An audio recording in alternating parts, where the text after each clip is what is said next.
उच्च न्यायालय ने एक महत्वपूर्ण फैसला दिया है कि जो ममता सरकार ने जो आरक्षण ओबीसी जो आरक्षण है उसको लेकर उस आरक्षण को 2010 के बाद जो उन्होंने ओबीसी से कोटे से मुस्लिम लोगों को जो आरक्षण दिया, और लगभग मानता हूँ मुस्लिम में 118 जातियाँ अलग अलग, उनको जो आरक्षण दिया, लगभग 5 लाख मुसलमानों को उस आरक्षण से ओबीसी का जो आरक्षण था उससे जोड़ा गया। निश्चित तौर से जो मुख्यमंत्री, आज मैं कहना चाहता हूँ, संविधान के सर्वोच्च पद पर बैठती है और जो शपथ लेते उस समय ये शपथ लेते कि मैं संविधान के नियमों की पालना करूंगा, धर्म के आधार पर राजनीति नहीं करूंगा। आज ममता बनर्जी मुस्लिम तुष्टीकरण नीति अपनाकर जो कलकत्ता उच्च न्यायालय ने जो फैसला दिया है उस फैसले के खिलाफ सार्वजनिक भाषण देकर कहते हैं कि मैं उस फैसले को नहीं मानती हूँ, उस संविधान को नहीं मानती हूँ।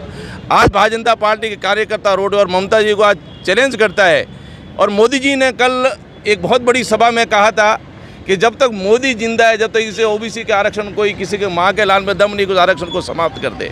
आज उदयपुर शहर जिला ओबीसी मोर्चा द्वारा संविधान की रक्षा और उच्चतम न्यायालय के जो कलकत्ता हाईकोर्ट ने जो फैसला दिया है उसके सम्मान के पक्ष में अपनी बात को रखने और जिन गद्दारों ने इस काम को किया, जिसके कारण से अनेक लोगों का रोजगार और उनका हक छीना गया, ऐसी ममता बनर्जी जो आज पश्चिम बंगाल की मुख्यमंत्री बन के बैठी है, उसका पुतला जलाकर अपना विरोध भी प्रदर्शन किया है। क्योंकि हम जानते हैं कि केवल और केवल तुष्टीकरण के आधार पर कुछ क्षेत्रीय दल अपने आप को राजनीतिक महत्वाकांक्षा की पूर्ति करते हैं, पर उन्होंने जिस तरह में संविधान में ओबीसी वर्ग को जो अधिकार दिए और जो इस तरह का उनके आरक्षण के साथ साथ उनके संविधान में महत्वपूर्ण स्थान को भी मैं कह सकता हूँ कि भाजपा नेतृत्व केंद्र सरकार के सिरमौर आदरणीय नरेंद्र जी मोदी ने समय समय पर उन सबको एक सम्मानजनक स्थिति में दिया, पर इसके विपरीत केवल वोट की राजनीति के लिए ओबीसी वर्ग के साथ कुठाराघात करते हुए मुस्लिमों को संविधान के खिलाफ जाकर के जो आरक्षण दिया, आज न्यायालय ने उस फैसले को बदल दिया है। ऐसी स्थिति में अगर थोड़ी बहुत भी नैतिकता बची है तो ममता बनर्जी त्यागपत्र दे, नहीं तो हम सब मांग करते हैं कि राष्ट्रपति महोदया से, केंद्र सरकार से, क्योंकि आचार संहिता का समय है, पर राष्ट्रपति महोदया सर्वोच्च पद पर है कि पश्चिम बंगाल की सरकार जो ममता बनर्जी के नेतृत्व में है, यदि वो त्यागपत्र नहीं देती है तो उसको बर्खास्त किया जाए। इस निमित्त आज हमारा प्रदर्शन है। आज यहाँ पर हम ममता जी ने जो स्टेटमेंट दिया है उसके विरोध में एकत्रित हुए हैं। भारतीय जनता पार्टी का कार्यकर्ता, इसलिए ओबीसी मोर्चा का कार्यकर्ता यहाँ पर एकत्रित हुआ है कि ये इंडी गठबंधन वाले लोग हैं ना, ये निरंतर एक ही बात कह रहे हैं कि Bharatiya Janata party ST, SC, OBC के साथ, आरक्षण के साथ खिलवाड़ कर रही है। जब हाई कोर्ट ने कोई आदेश दे दिया और उस आदेश को ममता जी नहीं मान रही है और कह रही मैं हाई कोर्ट के आदेश को नहीं मानूंगी, इससे बड़ा दुर्भाग्य और क्या हो सकता है। देश के प्रधानमंत्री बार बार एक बात कह रहे हैं कि मैं संविधान के साथ छेड़छाड़ नहीं करूंगा, मैं एससी, एसटी, ओबीसी के आरक्षण में कोई भी परिवर्तन किसी भी कीमत में नहीं करूंगा। और उनका हक, कर्नाटक की सरकार को देखो आप, उनको आरक्षण दिया मुस्लिम समाज के बंधुओं को, कहाँ से दिया? ओबीसी, एससी, एसटी के जो आरक्षण है उसमें से निकाल कर उनको आरक्षण दिया। भाई आप संविधान के अंदर ये प्रोविज़न है कि 50% से अधिक आरक्षण हम नहीं दे सकते, तो फिर अगर अब उनको आरक्षण देंगे मुस्लिम समाज के बंधु बहनों का, हम मुस्लिम समाज का विरोध नहीं कर रहे हैं, लेकिन हम हमारे हक को त्यागने के लिए किसी भी कीमत में तैयार नहीं है। बाबा साहब अम्बेडकर जी ने संविधान बनाया, उसके अंदर जो आरक्षण का प्रोविज़न रखा उसको आप परिवर्तन करने का राइट कैसे रखते हो?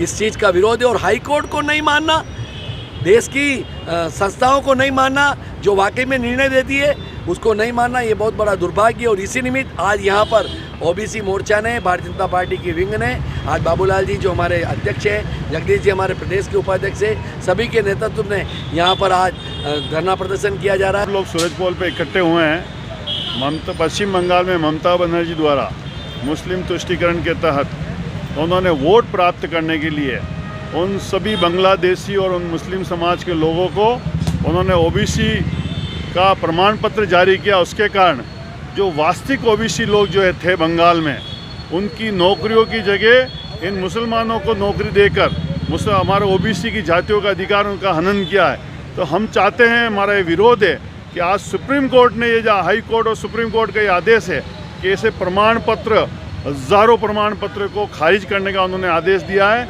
ये एक तो लोकतंत्र की जीत है। ये ममता बनर्जी द्वारा जो ओबीसी समाज पर जो अत्याचार किया जा रहा है, सिर्फ वोट प्राप्त करने के लिए जो लोग ओबीसी में नहीं आते हैं उनको भी ओबीसी का प्रमाण पत्र देकर उनको नौकरियां दिलाइए। हम घोषणा करते हैं कि ऐसे सभी लोग और भी कई ऐसी लोगों को है वो देश में जहाँ जहाँ कांग्रेस की कॉमरेड की सरकारें रही है उन्होंने भी अगर ऐसा काम किया है तो सुप्रीम कोर्ट और हमारी सरकार से हम आग्रह करेंगे कि उनके भी प्रमाण पत्र खारिज करके जो वास्तव में ओबीसी हैं उनको ये प्रमाण पत्र के माध्यम से नौकरी मिले।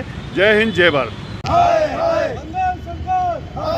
भारतीय जनता पार्टी ओबीसी मोर्चा प्रदेश उपाध्यक्ष आज केंद्र द्वारा आयोजित जिस प्रकार से बंगाल हाई कोर्ट ने जो 2010 से मुस्लिम को जो आरक्षण दिया जाता है ओबीसी कोटे से उसको समाप्त किया है, उसका स्वागत करते हैं। ममता सरकार ने जिस प्रकार से तुष्टिकरण के साथ और रोहिंग्या किस प्रकार से इस भारत के मुख्य नागरिक में शामिल करने के लिए जो ओबीसी के कोटे से उनको आरक्षण दिया गया उसका हाई कोर्ट ने जो समाप्त किया है, भारतीय जनता पार्टी का स्वागत करती है और कोर्ट के इस आदेश को पालना करते हुए निश्चित रूप से आगे भी इस प्रकार की तुष्टिकरण नीति न हो, इसके लिए भारतीय जनता पार्टी सदैव तत्पर रहेगी। देवेंद्र साहू, पार्षद वार्ड 59। आज जो ओबीसी मोर्चे का धरना प्रदर्शन है, ममता बनर्जी ने जो हाई कोर्ट के आदेशों की अवहेलना की है, मैं नहीं मानती हूँ। 2010 से जो ओबीसी आरक्षण में मुस्लिमों को शामिल किया है, तो एक धर्म विशेष को इन्होंने ओबीसी आरक्षण में शामिल किया, वो संविधान के विपरीत है और उसका संज्ञान लेते हुए हाई कोर्ट ने भी इस आरक्षण को रद्द किया। एक छोटा सा उदाहरण है, 71 जातियों को ओबीसी की शामिल किया, उसमें से 66 जातियाँ मुस्लिम जातियों को इन्होंने ओबीसी में आरक्षण दे दिया। तो ये घोर तुष्टीकरण की राजनीति है और वोट बैंक की राजनीति है। हम सभी इसका फुल विरोध करते हैं। डॉक्टर शिल्पा पामेचा, पार्षद नगर निगम वार्ड 58 से। आज यहाँ पर जो हो रहा है कि ममता बनर्जी ने जो अपनी मनमानी चलाई है, एक महिला होने के नाते मैं इसका पुरजोर विरोध करती हूँ कि हमारे संविधान की जो व्यवस्था है हमेशा उसका हमें पालन करना चाहिए। कि आज जिस देश के संविधान को हम बढ़ चढ़ कर बताते हैं सब कुछ है, आज वो हमारे लिए बहुत मायने रखता है। अगर कोई इसका विरोध करता है तो हम सभी उसके विरोध में खड़े हुए हैं। आज हम यहाँ पर इसी निमित्त ममता बनर्जी का पुतला जलाने आए हैं और सभी एकजुट में उनका विरोध करते हुए यही कहना चाहेंगे, उन्होंने जो तुष्टीकरण की राजनीति अपनाई है, आगे भविष्य में ऐसा कोई और कदम नहीं उठाए, सख्त से सख्त कानून उनके लिए लागू हो। हमारे प्रधानमंत्री मोदी जी से भी हम निवेदन करते हैं कि कोई ऐसा सख्त कानून लाकर उनको इस तुष्टीकरण की राजनीति करने से रोका जाए। जय हिंद, जय भारत। आज भाजपा ओबीसी मोर्चा असर जिला उदयपुर का ममता बनर्जी के खिलाफ एक कार्यक्रम है। हमारे साथ सारे वरिष्ठ हमारे प्रदेश के भाई साहब भी हैं, हमारे उप महापौर महोदय भी हैं, पार्षद महोदय भी हैं, सारे वरिष्ठ जन हमारे साथ हैं। हम सारे खिलाफ हैं तो ममता बनर्जी के खिलाफ है। उसका कारण ये है, जो हमारा ओबीसी मोर्चा का ओबीसी हमारे साथियों का, हमारी जातियों का जो भी आरक्षण है उठा के जो कहते हैं वर्ग विशेष जो मुस्लिम हैं उसमें से हमारे ओबीसी आरक्षण में से उठा के उनको दे दिया। जब हमारे हाई कोर्ट ने फैसला लिया, उस पर रोक लगाई, तो आज वो संविधान की जो व्यवस्था है उसको मानने को तैयार नहीं है। देश का प्रधानमंत्री कह रहा संविधान को माने तो उसको भी नहीं मान रहे हैं, तो मन मर्जी पे तुली हुई है। कभी वो वेस्ट बंगाल में जो है तो बाहर से मुसलमानों को ला के विशेष वर्ग को ला के अंदर घुसेड़ देती है, अपने वोट बैंक को तैयार करती है, बस जीत का अपना वो रवैया बना रखा है। तो वास्तव हम उस रवैये का विरोध कर रहे हैं। अगर वो देश की हमारी मुख्यमंत्री है तो हमें लिए सम्मानीय है, लेकिन हमारा वर्ग विशेष का ओबीसी मोर्चे का आरक्षण हटा के वर्ग विशेष को दे रही है, तो उसका हम यहाँ पे बहुत विरोध करेंगे जी। और जो भी इस कार्यक्रम में ओबीसी मोर्चा के जो भी पधारे, उन सभी का ओबीसी मोर्चा शहर जिला की ओर से बहुत बहुत धन्यवाद।